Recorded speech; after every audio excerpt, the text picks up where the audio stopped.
नमस्कार दोस्तों, स्वागत है आप सभी का एक और नए वीडियो में। तो आज के इस वीडियो में हम देखेंगे हिंदी के कुछ महत्वपूर्ण प्रश्न।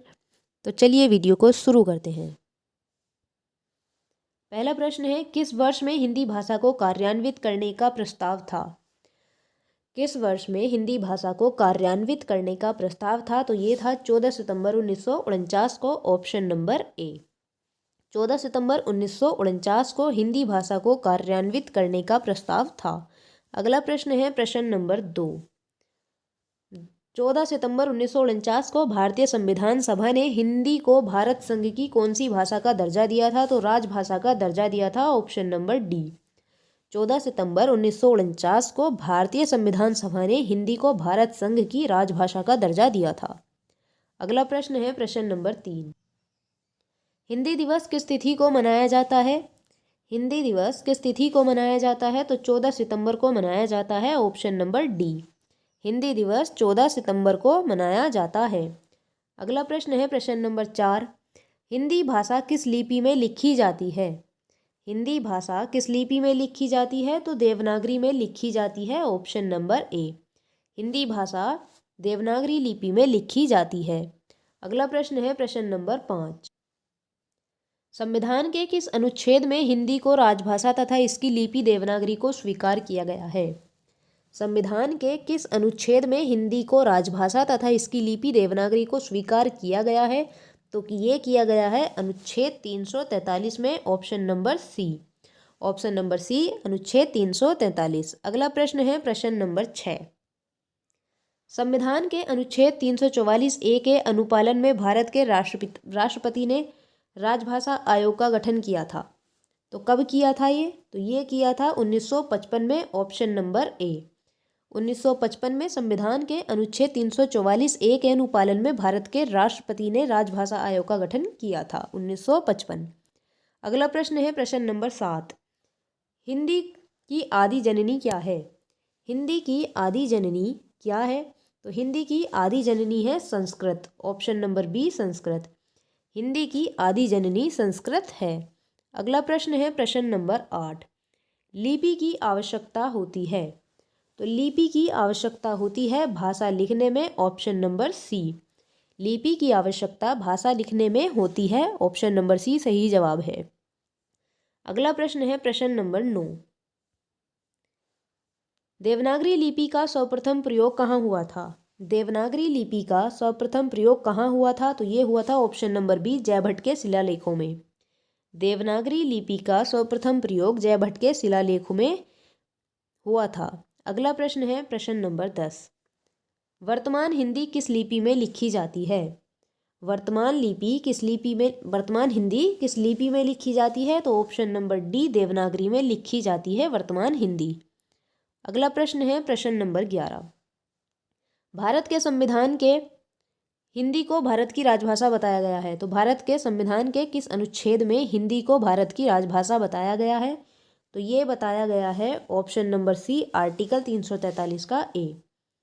ऑप्शन नंबर सी सही जवाब है। अगला प्रश्न है प्रश्न नंबर 12। हिंदी भाषा की उत्तराधिकारिणी है?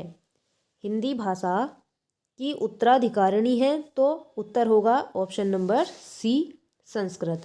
हिंदी संस्कृत भाषा की उत्तराधिकारिणी है, ऑप्शन नंबर सी सही जवाब है।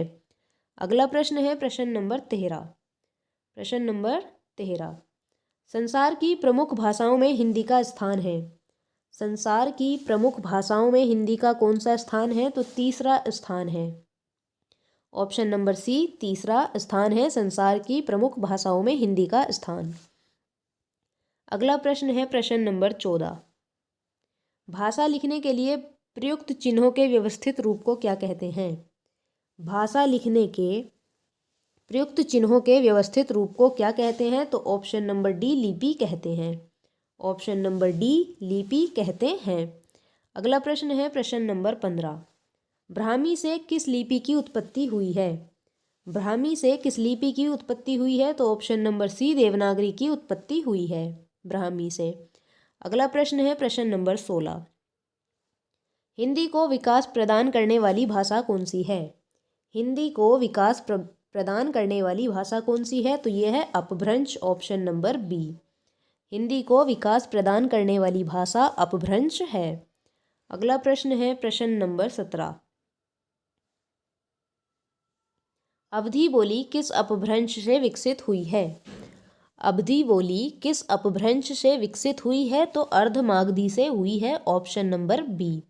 अवधी बोली अर्धमागधी से विकसित हुई है। अगला प्रश्न है प्रश्न नंबर 18। हिंदी की मूल उत्पत्ति किससे मानी गई है? हिंदी की मूल उत्पत्ति सौरसेनी अपभ्रंश से मानी गई है, ऑप्शन नंबर सी। हिंदी की मूल उत्पत्ति किससे मानी गई है? तो सौरसेनी अपभ्रंश से मानी गई है। प्रश्न नंबर 19। वाराणसी गोरखपुर आरा के मध्य कौन सी बोली बोली जाती है? वाराणसी गोरखपुर आरा के मध्य कौन सी बोली बोली जाती है? प्रश्न नंबर 19। तो ये बोली जाती है Bhojpuri, option number A. Varanasi Gorakhpur Arrah के मध्य भोजपुरी बोली जाती है। अगला प्रश्न है प्रश्न नंबर 20। ब्रजभाषा का केंद्रीय क्षेत्र है? ब्रजभाषा का केंद्रीय क्षेत्र है तो मथुरा, ऑप्शन नंबर ए मथुरा। अगला प्रश्न है प्रश्न नंबर 22। प्रश्न नंबर 21। बोली का क्षेत्र जब थोड़ा विकसित हो जाता है और उसमें साहित्य की रचना होने पर वह क्या बन जाती है? तो वह उपभाषा बन जाती है, ऑप्शन नंबर सी। बोली का क्षेत्र जब थोड़ा विकसित हो जाता है और उसमें साहित्य की रचना होने लगे तब वह उपभाषा बन जाती है, ऑप्शन नंबर सी सही जवाब है। अगला प्रश्न है प्रश्न नंबर 22। बुंदेली का क्षेत्र है? बुंदेली का क्षेत्र है तो option number D Jhansi Jalaun Datia, option number D Jhansi Jalaun Datia. अगला प्रश्न है प्रश्न नंबर 23। जिस भाषा का अनुवाद किया जाता है उसे कहते हैं?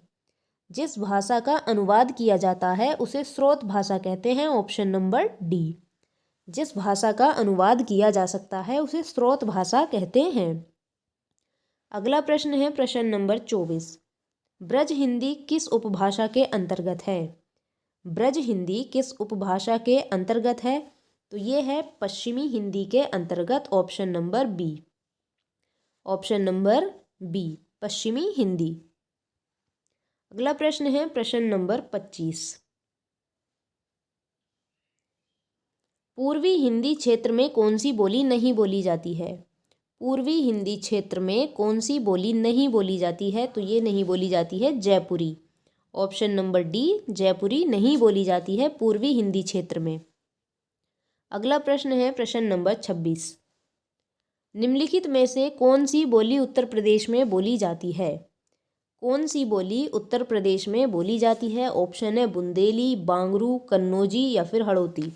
प्रश्न का उत्तर सभी कमेंट्स में दीजिएगा। वीडियो अच्छी लगी हो तो लाइक शेयर कमेंट जरूर कीजिएगा और यदि चैनल पर नए हो तो चैनल को सब्सक्राइब जरूर कर लें। मिलते हैं अगले वीडियो में।